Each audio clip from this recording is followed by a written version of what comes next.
कहानी की शुरुआत में हम गैब्रियल के बोले गए एक शब्द को देखते हैं। शैतान को सबसे ज्यादा खुशी तब मिलती है जब हम उसे हल्के में लेते हैं और इसके वजूद को इनकार करते हैं। अब कहानी शिफ्ट होती है 8 जून 1987 में, जहां एक व्यक्ति को एविल स्पिरिट ने पोसेस्ड कर रखा था और उसकी मदद के लिए एक फादर आगे भी आते हैं, लेकिन कुछ न कर पाने की वजह से वो फादर गैब्रियल को हेल्प के लिए बोलते हैं और अब फादर गैब्रियल की भी एंट्री होती है, जो सीधे उस पोसेस्ड व्यक्ति के पास जाते हैं। लेकिन वो व्यक्ति अपने शक्तियों के घमंड में चूर था। इसी घमंड को तोड़ने के लिए फादर गैब्रियल पहले उस व्यक्ति पर अपने वेटिकन कॉइन से जांच करते हैं और तब अपनी शक्तियां साबित करने के लिए सुअर के अंदर जाने के लिए बोलते हैं। फादर गैब्रियल ने उस सुअर को पहले ही मंगवा लिया था ताकि वो उस एविल स्पिरिट को मुक्ति दिला सके। खैर, वो व्यक्ति भी ऐसा ही करता है और जैसे ही वो सुअर के अंदर जाता है तब फादर गैब्रियल उस सुअर को मार देते हैं। इसी के साथ वो व्यक्ति भी नॉर्मल हो जाता है। कहानी अब आगे बढ़ती है, जहाँ हम जूलिया को देखते हैं, जो अपने बच्चों के साथ अपनी पति के पुश्तैनी घर जा रही होती है। जूलिया के पति की 1 साल पहले एक एक्सीडेंट में मृत्यु हो चुकी थी। इस एक्सीडेंट के समय जूलिया का छोटा बेटा हेनरी भी होता है, जो अपने पिता को सामने मरता देख एक सदमे में आ जाता है और तब से आज तक एक बार भी नहीं बोला था। वहीं जूलिया भी अपने पति की पुश्तैनी घर को मरम्मत करके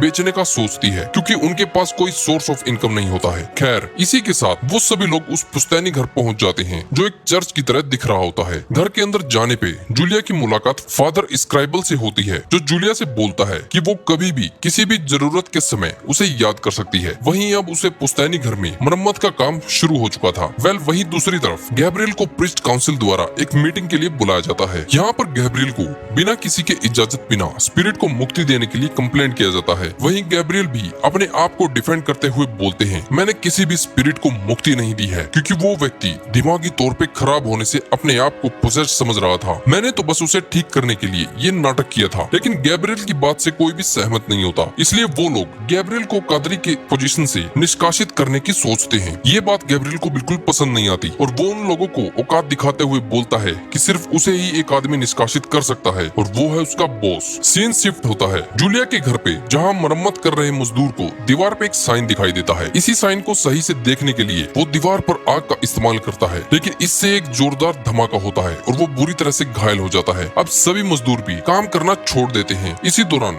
दीवार टूटने की वजह से वहाँ बंद हुई इविल स्पिरिट भी रिलीज हो जाती है और सीधे हेनरी को पोसेस्ड कर लेती है। अब हेनरी को तड़पता देख जूलिया उसके पास आती है, लेकिन तभी हेनरी अपने चेहरे को नोचने लगता है। ये देखकर जूलिया हैरान हो जाती है और उसे डॉक्टर्स के पास ले जाती है, लेकिन वहाँ भी कोई सोल्यूशन नहीं मिलता और तब डॉक्टर जूलिया को राय देते हुए बोलती है कि वो अपने बेटे को किसी साइकेट्रिस्ट के पास ले जाए और साथ में एक इंजेक्शन दे देते हैं, ताकि अगर हेनरी दोबारा ऐसी हरकत करे तो वो उसे इसके मदद से बेहोश कर सके। लेकिन हेनरी में छुपे एविल स्पिरिट के बढ़ते दहशत से जूलिया फादर स्क्राइबल को बुलाती है और जब स्क्राइबल हेनरी के पास जाते हैं तब वो उन्हें वहाँ दूर से फेंकते हुए बोलता है, गलत प्रीस्ट को बुलाया। ये खबर अब द पोप को भी मालूम पड़ जाती है, इसलिए वो गैब्रियल को उस बच्चे की मदद करने के लिए भेज देते हैं और साथ में यह भी पता लगाने के लिए कि आखिर उस चर्च में कौन से राज छुपे हैं। इसी के साथ गैब्रियल अपनी स्कूटी से जूलिया के घर पहुंच जाता है, जहाँ उसकी मुलाकात फादर स्क्राइबल से होती है। स्क्राइबल भी फादर गैब्रियल को आता देख बहुत खुश हो जाता है और अब गैब्रियल भी जूलिया से टेली परमिशन लेके हेनरी को देखने के लिए बोलता है, लेकिन जूलिया शुरू में मना करती है, लेकिन गैब्रियल के समझाने पे मान जाती है। अब गैब्रियल और हेनरी में पहली मुलाकात होती है, जहां गैब्रियल हेनरी को वेटिकन कॉइन से चेक करने के बाद उसके अंदर के स्पिरिट से उसका नाम पूछते हैं, लेकिन वो स्पिरिट उसे कुछ भी बताने से इनकार कर देता है और तभी वो स्पिरिट गैब्रियल को उसके पाप से रूबरू करवा देता है। गैब्रियल अपने पास्ट को सोचने लगता है, जहाँ वो जंग के दौरान एक आदमी के पकड़ से बचने के लिए वो मरने का नाटक करता है। इसी पाप को दिल में छुपाते हुए गैब्रियल ने प्रीस्ट की तरफ अपना मुख मोड़ दिया था। अब आखिर में हेनरी अपने मुंह से एक चिड़िया निकालता है। वहीं इतना सब देखकर गैब्रियल जूलिया को बताता है कि उसका बेटा एक एविल स्पिरिट के वश में आ चुका है और साथ में गैब्रियल जूलिया को वादा करता है कि वो उसको ठीक करके ही जाएगा। सीन शिफ्ट होता है और हम हेनरी की बहन एमी को देखते हैं, जिसपे स्पिरिट अपने दहशत का प्रदर्शन दिखाता है। ये देखकर अब जूलिया भी सहम जाती है। खैर, इसी के साथ गैब्रियल और स्क्राइबल अपने प्रार्थना के बल पर स्पिरिट को खत्म करने के लिए चल पड़ते हैं, लेकिन उनका ये प्लान उल्टा पड़ जाता है और वो स्पिरिट उन दोनों को अपने पापों के बारे में बताने लगता है। गैब्रियल एक सोच में चला जाता है, जहाँ वो एक लड़की जिसको एक पागल समझकर इलाज करने से मना कर देता है, लेकिन कुछ समय बाद इलाज न होने की वजह से वो सुसाइड करके मर जाती है, जिसका नाम गैब्रियल के अंदर अभी तक छुपा था। वहीं अब दूसरी बारी स्क्राइबल की थी, जिसपे वो स्पिरिट उसके पाप से पर्दा उठाते हुए बताता है कि उसने एक लड़की मेडुला के साथ गलत चीज किया था। स्क्राइबल इतना सुनते ही हेनरी पर हमला कर देता है, लेकिन दर्द सिर्फ हेनरी को हो रहा था, न कि स्पिरिट को।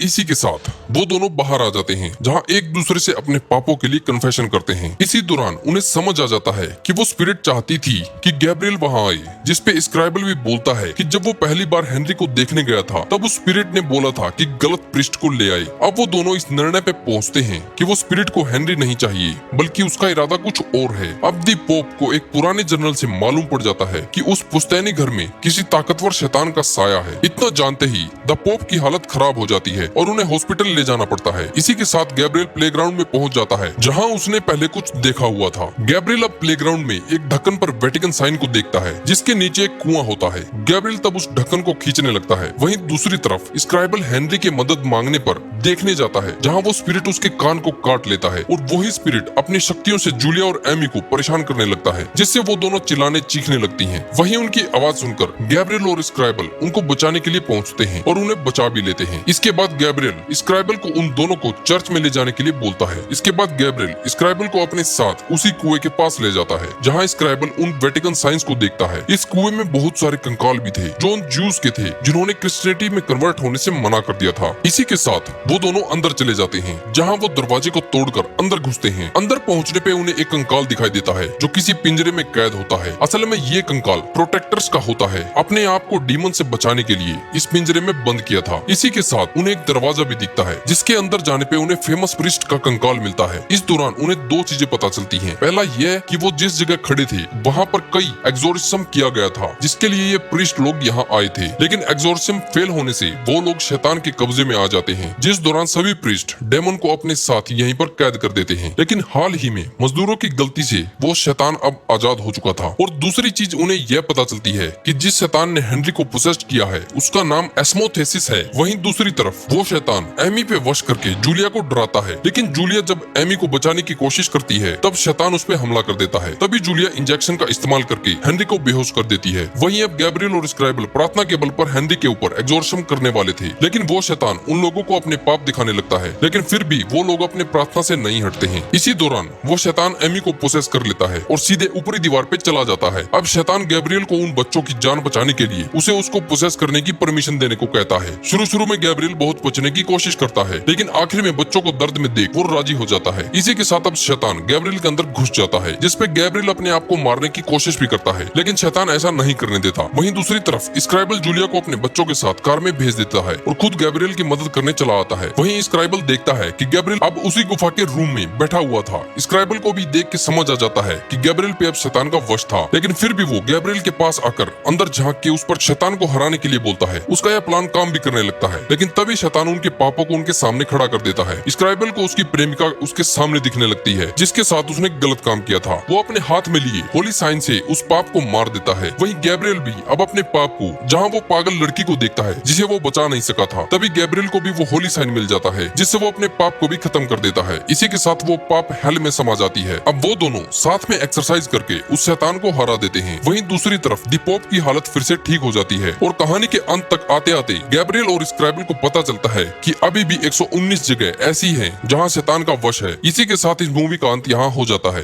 तो ऐसे ही और मजेदार कहानियाँ देखने के लिए सब्सक्राइब कीजिए हमारे चैनल पॉपकॉर्न टीवी और बेल नोटिफिकेशन को भी ऑन कर दीजिए। और तब तक के लिए मिलते हैं नेक्स्ट वीडियो में। Bye bye.